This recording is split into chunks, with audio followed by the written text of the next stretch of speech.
Connaissance. Recherche. Sciences. Et sciences. Mathématiques. Théorie. Physique. Philosophie. Conférences. Archéologie. Environnement. Nature.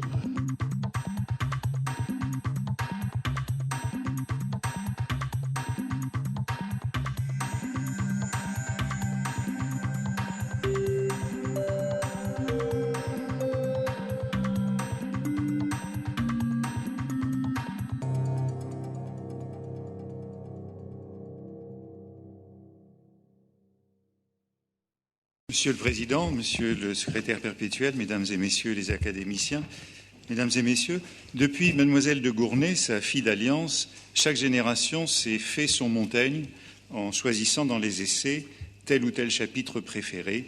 Et Montaigne n'a jamais quitté les feux de la rampe. Pascal s'est disputé avec lui dans l'entretien avec Monsieur de Sacy, comme s'il était son adversaire le plus vivant.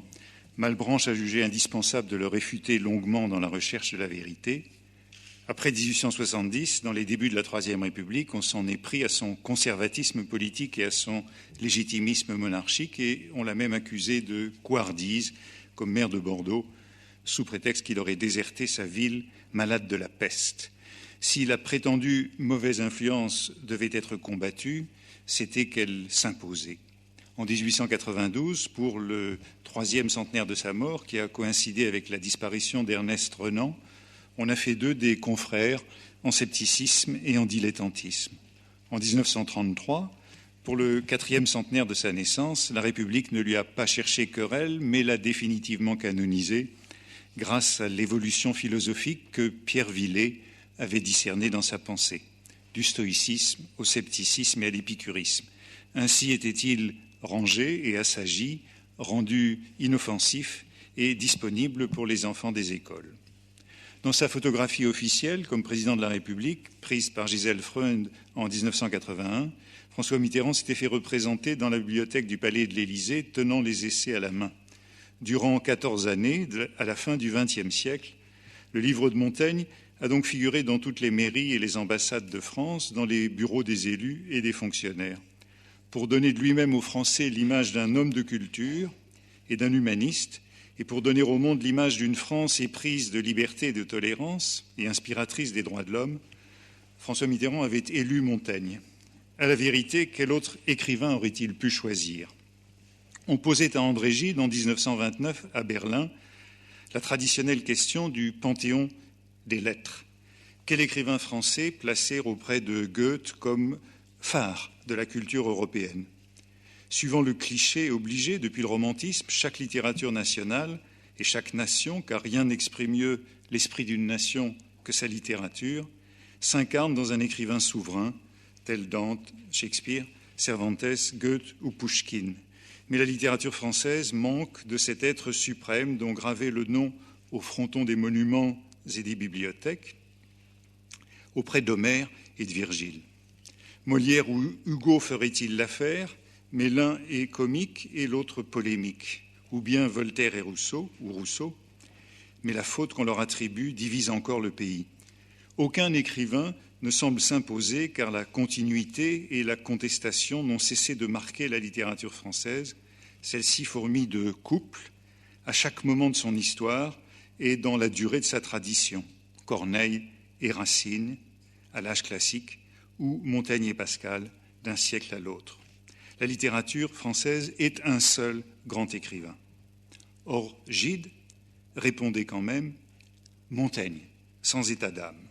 L'auteur de l'Immoraliste voyait en l'auteur des Essais le Goethe français, c'est-à-dire non seulement le meilleur représentant de l'esprit de la nation, mais aussi un écrivain de valeur universelle. Car Montaigne, c'est ce qui explique le choix de Gide, ne se réduit pas à l'esprit français qu'il représente par excellence ou à l'idéal de la culture de l'honnête homme, qu'il transmit à l'âge classique et aux Lumières, ou encore à la tradition de l'humanisme civique qui devait mener jusqu'à l'invention de l'intellectuel français à la fin du XIXe siècle. Montaigne est, comme Charles Dubos l'affirmait, le plus européen de la littérature française. Disciple de Plutarque, traducteur de Raymond Sebon, lecteur du Tasse, il est, avec Erasme, le grand passeur de la Renaissance. Shakespeare lui doit le Caliban de la tempête, bien avant qu'Emerson et Nietzsche ou Walter Pater et Stefan Zweig ne dialoguent avec lui. Dans les mêmes années de l'entre-deux-guerres, qui virent les derniers feux de l'humanisme civique, c'est-à-dire de la croyance que la lecture assidue des grands livres nous permet de vivre mieux, Albert Thibaudet faisait de lui le père de l'esprit critique, soit du discernement, de l'écoute et de la sympathie. À Berlin, Gide, en 1929, il vaut sans doute la peine de signaler que le journaliste qui l'interrogeait s'appelait Walter Benjamin, Gide défendait en lui un modèle pour la réconciliation franco-allemande et pour la défense de la paix dans une Europe de la culture, dans une nouvelle République européenne des lettres. Car cette Europe eût été bien inspirée de cultiver, disait Gide, la tradition qui faisait son unité, comme Montaigne avait tenté, avec ceux qu'on nommait alors les politiques, de surmonter les divisions religieuses de la France durant les guerres civiles. La statue de Montaigne par Paul Landowski fut alors dressée en face de la Sorbonne. Les passants, d'où qu'ils viennent, en caressent le pied, comme la mule du pape que Montaigne avait baisé durant son voyage en Italie. Tous ces éloges, de même que les blâmes, relèvent sans doute du malentendu, du parti pris, voire de la propagande, mais la littérature vit de ce genre de quiproquos ou d'abus. La rajeunir, c'est la corriger. Les historiens de la littérature, par un effort sisyphien, cherchent à reconduire les textes à leur sens original, mais d'une part, ils n'y parviennent jamais, d'autre part, on n'arrête pas le progrès, si l'on peut appeler progrès la succession des lectures qui renouvellent les grands écrivains, c'est-à-dire les déforment et leur amènent de nouveaux lecteurs, souvent en dépit du sens original. Le contresens n'est-il pas la vie même de la littérature? Sans lui, elle reste enfermée dans les bibliothèques. À la philologie qui retourne à l'origine des textes s'oppose le mouvement ininterrompu de l'allégorie qui tire les textes à nous, les adapte à nos questions, les malmène et les transmet. Aussi ne nous plaignons pas que Montaigne, comme les autres grands écrivains, ait été souvent lu malgré lui, tiré à U et à dia, et acceptons que la lecture que nous en faisons aujourd'hui soit aussi provisoire que toutes celles qui l'ont précédée. Comme nos prédécesseurs, nous avons notre Montaigne, nous nous attachons à un chapitre sur lequel on n'avait pas trop insisté jusque-là, à une phrase qui se trouve en harmonie avec notre sensibilité, et c'est tant mieux, car c'est ainsi que vit une tradition, que le passé a un avenir. Le Montaigne de François Mitterrand en 1981 était encore celui de Gide en 1929. Un homme universel, un grand écrivain inspiré sur le modèle des romantiques, un moderne, précurseur de la naissance de l'individu, de la philosophie des Lumières, de la croyance au progrès et des droits de l'homme. Sans doute, reconnaissait Gide, l'importance d'un auteur tient-elle non seulement à sa valeur propre, mais encore et beaucoup à l'opportunité de son message. Tous deux, Gide comme François Mitterrand, appréciaient sans doute non pas le Montaigne des philologues, mais le Montaigne des honnêtes gens. Chez celui-ci, le suffisant lecteur trouve des réponses aux questions neuves qu'il se pose, il déniche dans les essais, comme le prévoyait Montaigne, des perfections autres que celles que l'auteur y a mises et aperçues.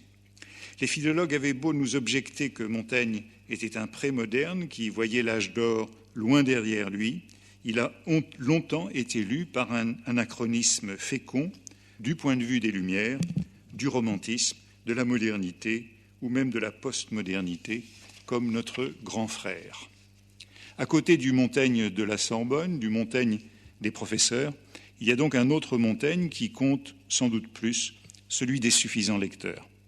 Ceux-ci le comprennent à leur façon, même si on peut penser que ce qu'ils cherchent tous, génération après génération, dans les essais, c'est simplement un peu d'humaine sagesse, une éthique de la vie bonne, une morale de la vie publique comme de la vie privée.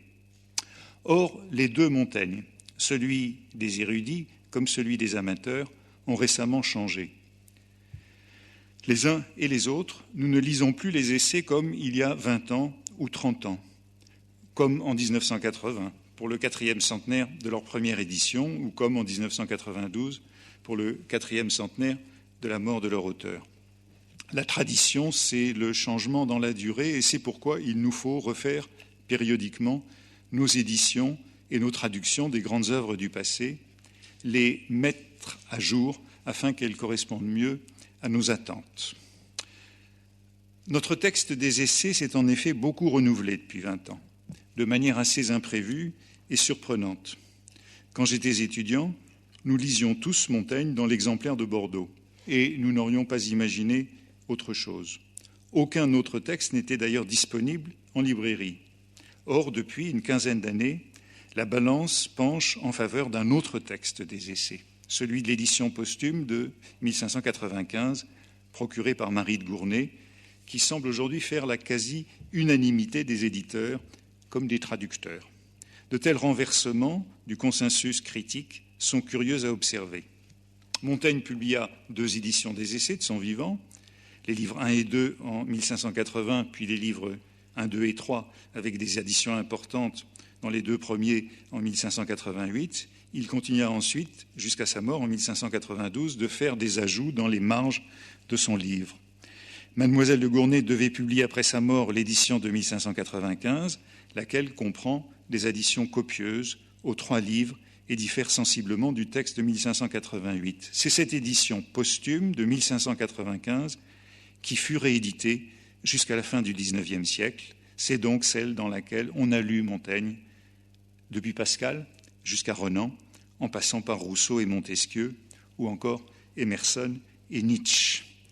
Or, la tradition critique a été soudain bousculée par l'édition municipale des essais établie par Fortuna Strovsky au tout début du XXe siècle sur la base de l'exemplaire de Bordeaux, c'est-à-dire d'un volume de l'édition de 1588 appartenant à la bibliothèque municipale de Bordeaux et contenant de nombreux ajouts de la main de Montaigne. Strovsky en donna une édition qui distinguait les couches successives du texte, 1580, 1588, additions ultérieures. C'est, semble-t-il, Ferdinand Brunetière qui, inspiré par les éditions synoptiques de la Bible, lui avait suggéré l'idée d'une telle présentation par couches. Pierre Villet, grand érudit, spécialiste des sources antiques des essais, reprit ce principe au début des années 1920 dans une édition plus accessible et il désigna les 3 couches du texte par des lettres familières, A 1580, B 1588, C addition manuscrite de l'exemplaire de Bordeaux. Ensuite, cette édition fut reprise par toutes les éditions courantes des essais, par exemple la Pléiade d'Albert Thibaudet et Maurice Rat dans les années 1930 jusqu'à la fin du XXe siècle. Le malheur, c'est que les différences entre l'exemplaire de Bordeaux et l'édition posthume de Mademoiselle de Gournay étaient nombreuses et importantes. Strovsky et Villet, qui se méfiaient des interventions de Mademoiselle de Gournay, choisirent l'exemplaire de Bordeaux comme texte de base parce qu'il était attesté, mais ils furent souvent contraints de tenir compte de l'édition de 1595, notamment lorsque l'exemplaire de Bordeaux présentait des lacunes ou des rognures, si bien que l'édition dans laquelle nous avions pris l'habitude de lire Montaigne complétait parfois le texte de l'exemplaire de Bordeaux par les leçons de l'édition posthume. Nous disposions donc d'un texte composite auquel les spécialistes ne pouvaient pas se fier dans le détail et qui les contraignait à aller vérifier sans cesse l'état du texte qu'ils commentaient. Était-ce en réalité celui de 1580, de 1588, de 1592 ou de 1595 ? Il est toujours difficile de se prononcer sur l'origine des révolutions, qu'elles soient politiques ou critiques. Mais les spécialistes ont commencé à se plaindre de plus en plus vivement des éditions des essais fondées sur l'exemplaire de Bordeaux. Par contre-coup, ils s'en sont retournés à l'édition de 1595 et se sont mis à réhabiliter Mademoiselle de Gournay. Pour sauver son édition, il suffisait de faire l'hypothèse que celle-ci avait eu pour base une copie établie par Montaigne portant ses ultimes annotations. Cette copie, aujourd'hui perdue, un exemplaire de l'édition de 1588 farci d'additions, aurait été fourni par Mademoiselle de Gournay à l'imprimeur. Quant à l'exemplaire de Bordeaux, il n'en aurait été que le manuscrit de travail et ne représenterait donc pas les dernières volontés de l'écrivain. Ainsi sommes-nous revenus, à la fin du XXe siècle, à Mademoiselle de Gournay, et lisons-nous désormais Montaigne dans un texte auquel les éditeurs modernes n'ont pas touché, qu'ils n'ont pas reconstitué comme une cathédrale de Viollet-le-Duc.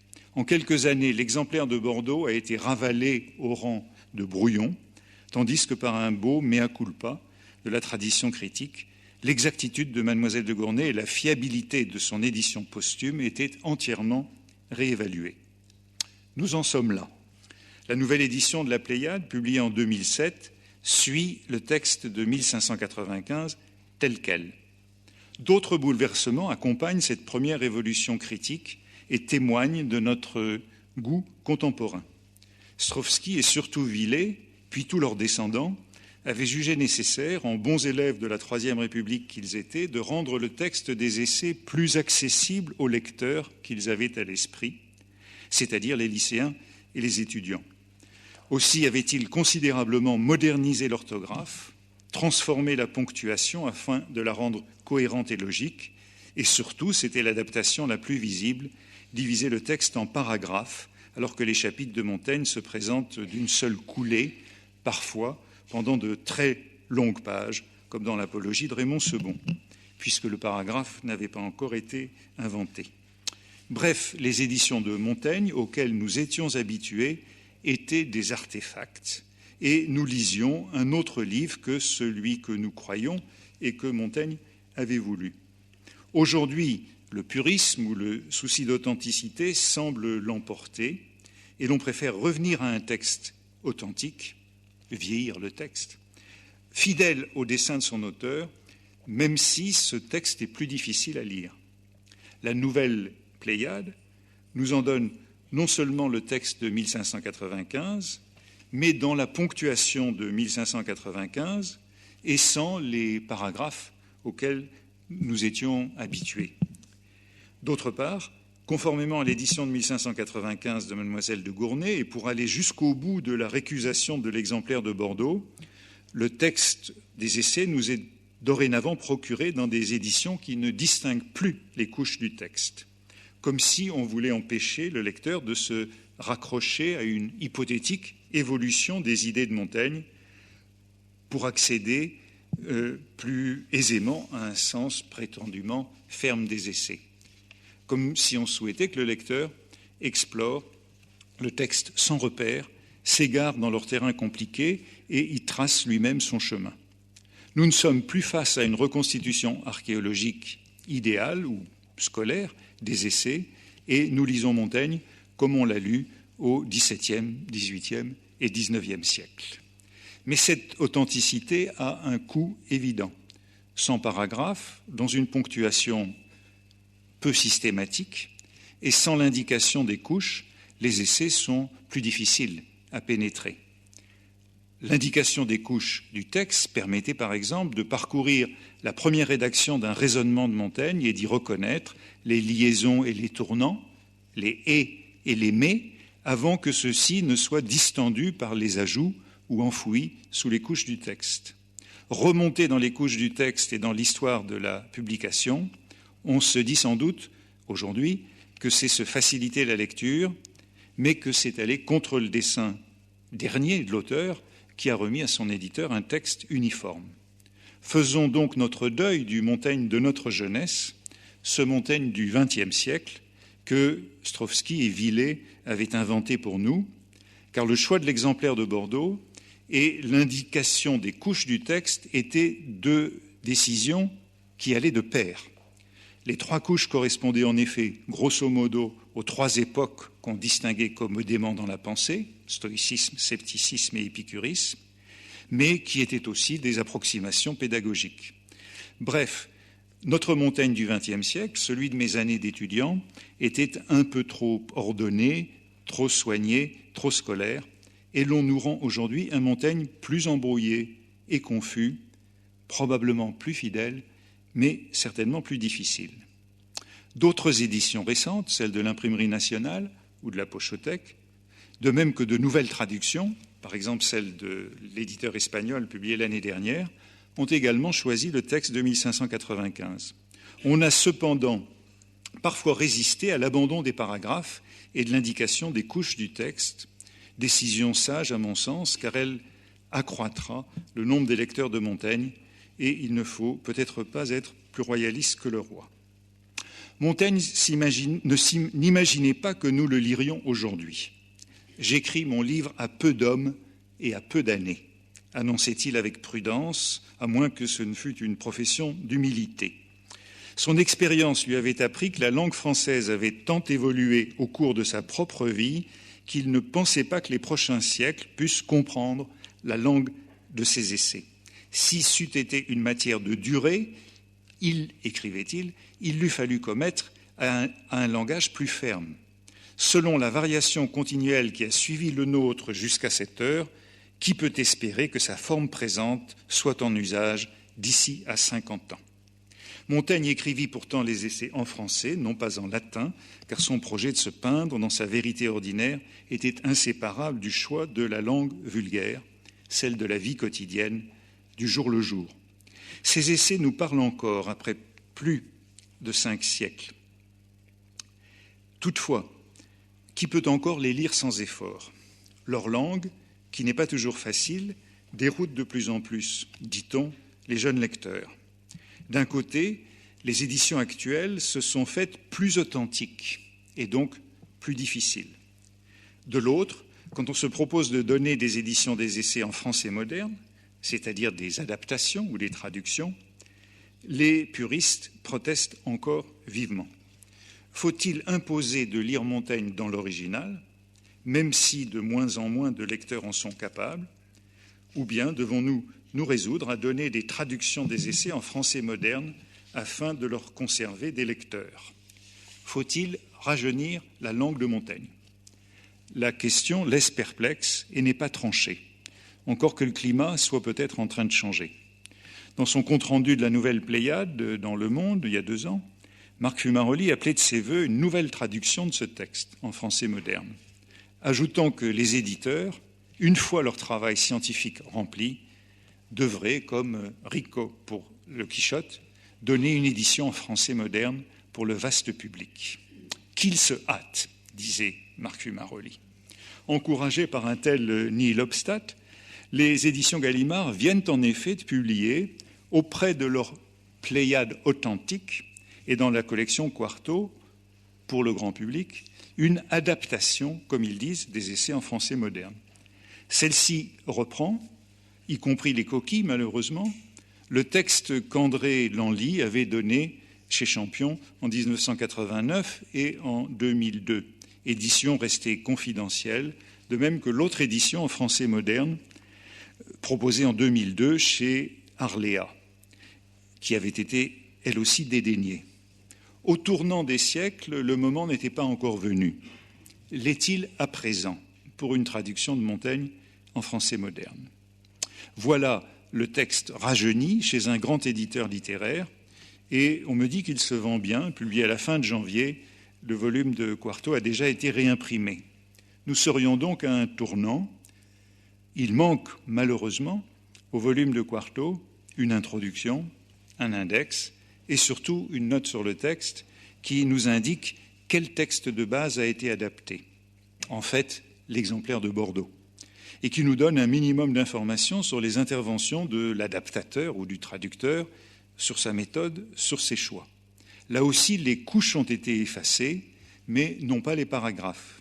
C'est une réédition un peu hâtive, mais on doit se demander si cette décision fera jurisprudence.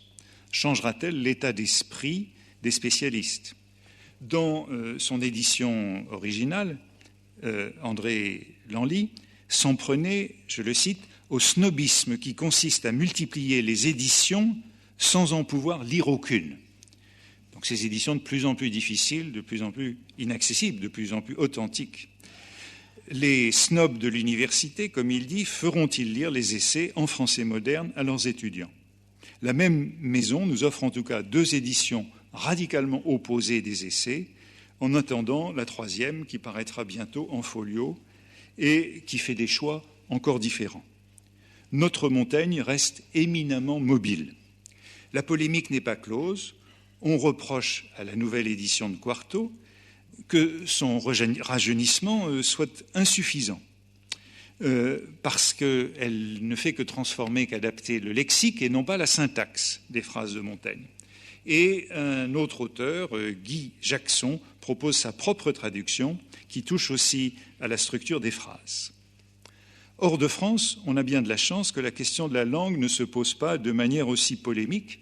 Et si l'état d'esprit ne change pas en France, on assistera bientôt au paradoxe suivant.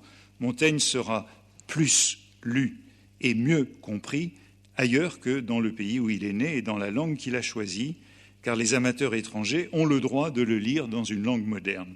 Ils ont, sur les Français, ce grand avantage, on leur procure régulièrement des traductions nouvelles, refaites dans leur langue d'aujourd'hui, sans que cela ne choque. C'est pourquoi, aux États-Unis, j'ai souvent conseillé aux étudiants de commencer par lire les chapitres que je mettais au programme dans la excellente traduction de mon prédécesseur, Donald Frame, avant de les aborder en français, démarche qui ne les détournait pas du texte original et les rendait plus sensibles aux subtilités de la langue de Montaigne, ainsi qu'aux complications de sa pensée. Comme si cela ne suffisait pas, la difficulté qu'on peut éprouver à la lecture des essais est encore accrue par la masse des citations dont Montaigne les a copieusement parsemées. Mais je n'en parlerai pas. J'ai dit que le Montaigne des philologues avait changé. J'aurais voulu parler aussi du Montaigne des critiques, celui des liseurs, celui qu'on tire à nous pour le lire encore.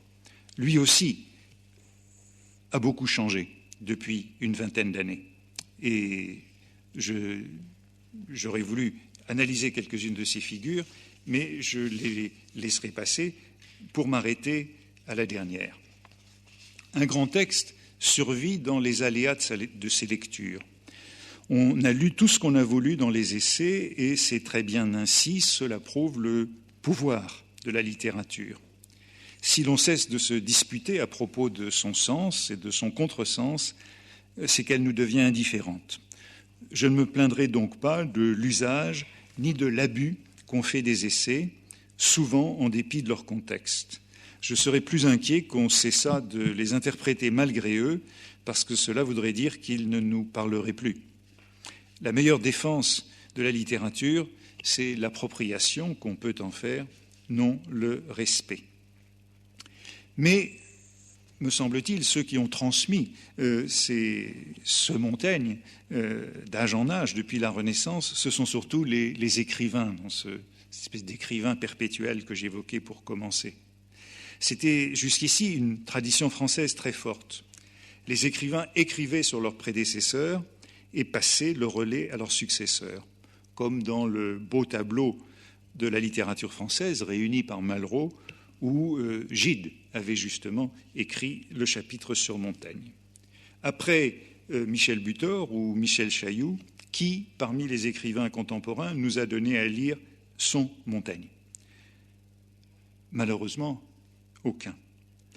Désormais abordés sans grille d'interprétation d'ensemble, sans schéma surimposé, les essais sont redevenus pour nous une masse beaucoup plus compliquée de détails, ainsi que les éditions récentes l'attestent, de notations et de réflexions, un texte sans cesse réécrit, corrigé et amplifié, mais jamais clos ni achevé.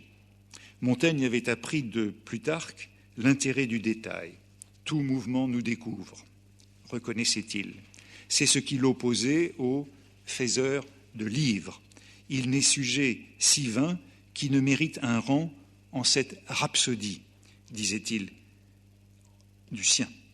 Nous acceptons plus aisément aujourd'hui, plus aisément que nos grands-parents, que l'essai soit, par définition, une mise en question ouverte, que les formulations qu'il propose soient toujours provisoires, à prolonger et à approfondir, et que Montaigne les complique inlassablement par de nouveaux exemples ou de nouvelles citations.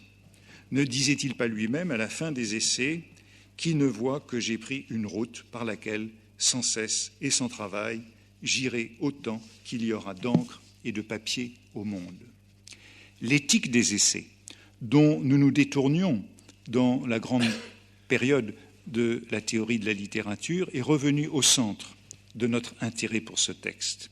Et comme jadis, nous sommes sensibles à la somme infinie des observations morales qui y sont contenues. L'humilité du vaincu incite parfois un vainqueur à la magnanimité, mais il arrive qu'un vaincu soit sauvé par sa fierté. Nous dit Montaigne, à la première page des essais. Jouant avec les écoles et les doctrines sans s'arrêter à aucune, allant et venant entre les livres et l'expérience, Montaigne est toujours à la recherche de la vie bonne. Notre moment présent est sûrement plus modeste dans sa lecture que ceux qui l'ont précédé. Nous nous méfions des interprétations systématiques. Il n'y en a pas chez Montaigne, et c'est pourquoi nous nous retrouvons en lui. Son affaire est l'usage du monde, suivant le titre discret du récit de voyage de Nicolas Bouvier, emprunté aux essais. Leur actualité, c'est celle d'une pensée émancipée, promeneuse et plurielle, d'une pensée à l'essai, ennemie de tous les fanatismes et de tous les fondamentalismes, d'une pensée politique au sens noble, portant sur l'identité de la nation par-delà les croyances et les dévotions. Si le mot n'était pas suspect en français, nous n'hésiterions pas à célébrer aujourd'hui en Montaigne le fondateur même du libéralisme, la tolérance et la liberté négative d'Isaiah Berlin. Telles sont les suprêmes valeurs exaltées dans les essais et même l'égalité des sexes. Il est bien plus aisé d'accuser un sexe que d'excuser l'autre, écrit-il. C'est ce qu'on dit, le fourgon se moque de la poêle.